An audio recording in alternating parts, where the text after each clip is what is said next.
We start by addressing an important question. What is politics? There are numerous definitions. One encyclopedic definition states, according to political philosophy, politics is a strife to implement the idea of the good, Plato, to achieve happiness, understood as eudaimonia, Aristotle, to gain, maintain, and strengthen power, Niccolò Machiavelli, to introduce and maintain a state of social peace, 16th century French lait politique, or to realize common good, modern Republican tradition. Politics is also acting as a collective entity when faced with the threat of an enemy, Carl Schmitt, or the ability of groups that influence society to reach a compromise. To put it simply, politics set the rules of interpersonal behaviors, thus defining both the ways in which a person can treat another and the institutions that guard these rules. If there were only one individual in the entire world, they would not need politics. There is no government nor the governed on the asteroid called B612. Only the little prince lives there, so he is completely free and he can live as he pleases. After all, his life is his own and he can best decide how to live it. The little prince does not care about politics. It is true that he should still care about morality in order to know good from evil for his own life's sake, but concepts such as rights are useless to him. Even obvious laws, as the right to life or the right to property, are relational, and as such have meaning only when other people who can respect these rights, or not, are involved. And only when other people are around, the stage is set for the concept of political systems governing the norms and principles of cohabitation in society that consists of interacting individuals. Simply speaking, people interact in two ways: voluntarily and coercively. Voluntary interactions are those made by consenting parties. When a baker employs a helper. When a couple in love gets married. When you buy a used car found through an ad.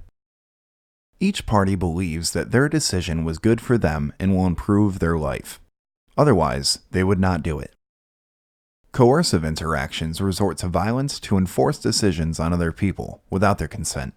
When a slave is forced to work. When parents threaten to use violence if their child does not marry a person they choose. Or when a thief steals your car. In all such cases, one party uses or threatens to use violence against another party. This is what makes these interactions coercive. Many people claim, however, there are some necessary coercive social interactions, such as taxes, obligatory history courses in schools, or bans on public drinking. Political systems that adhere to this notion are called interventionists, as their proponents expect that the government will intervene in private choices of its subjects, limiting their freedom to act. We will not discuss here neither the purpose of such intervention nor whether it is appropriate.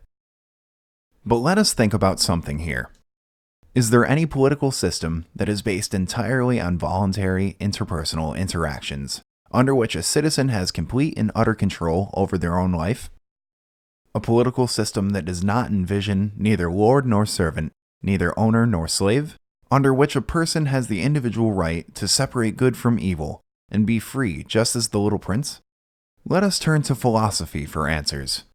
According to Ayn Rand, the American philosopher and well-known theoretician of freedom, each and every adult individual has the same full right to their life, and neither government institution nor other people, regardless of their needs, can exert power over the individual's decision, body, nor property. In other words, no person can further their own goals against the will of other individuals by treating them as objects or tools. Any person inherently has the natural rights to the right of life, which is obvious, accompanied by the necessary right to property and the right to freedom, i.e., to choose their own way of striving for happiness. So what can violate natural rights and limit individual freedom? Only physical force or its credible threat can do that. No, we are not capable of paranormal activities like telekinesis.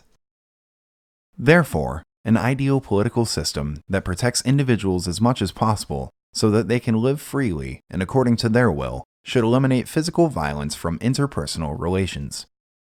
According to Rand, in a capitalist society that recognizes individual rights, no man or group may initiate the use of physical force against others.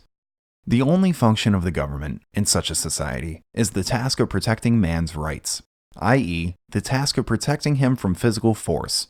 The government acts as the agent of man's right of self-defense, and may use force only in retaliation and only against those who initiate its use. Freedom is the key concept in the capitalist system. A man living on an empty planet is free.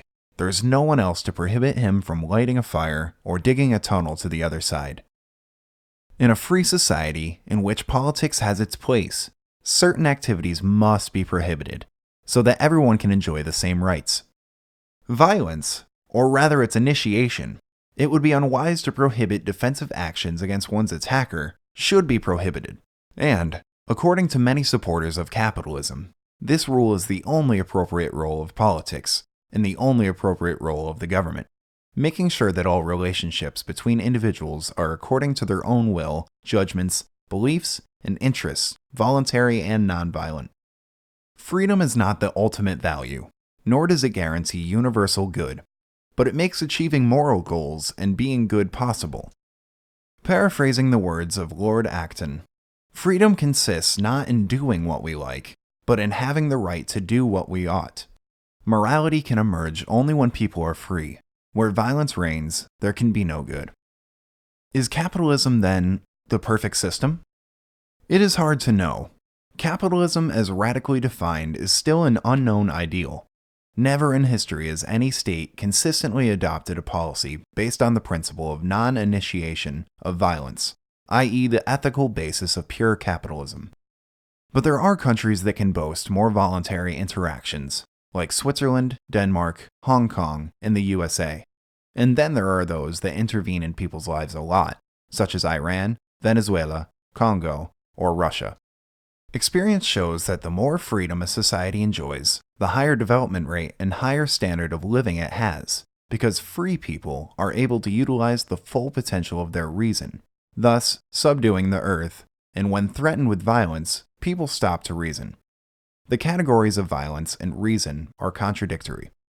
It's trade, investment, exchange of goods and services, freedom of employment and business that over the last quarter of the century have reduced world poverty by 75%, illiteracy by almost 60%, child mortality by 55%, and pollution by 65%. What term would you use to separate most easily the world before the end of the 18th century from the contemporary one?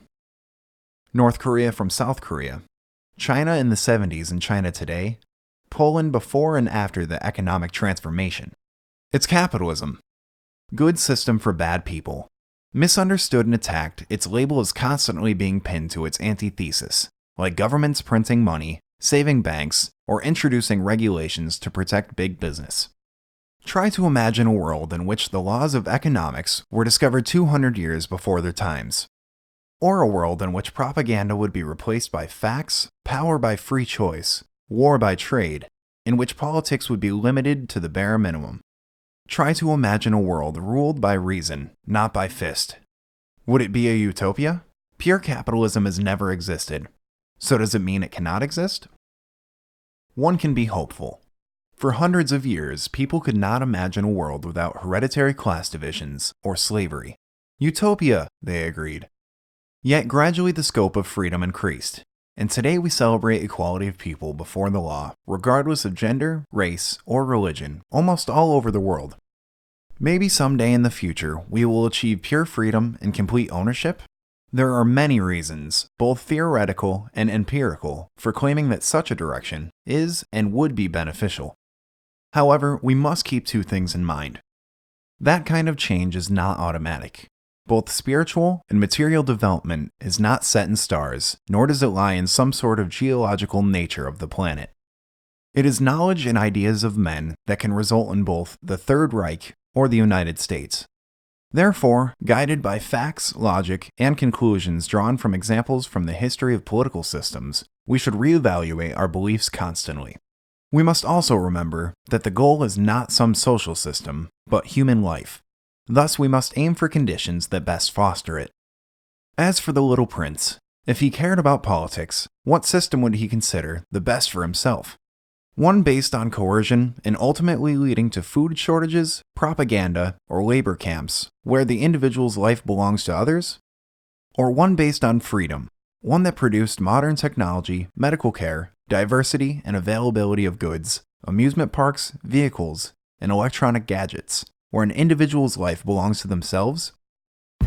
Tomek Kovacevic from objectivism.pl is the author of the idea and the script.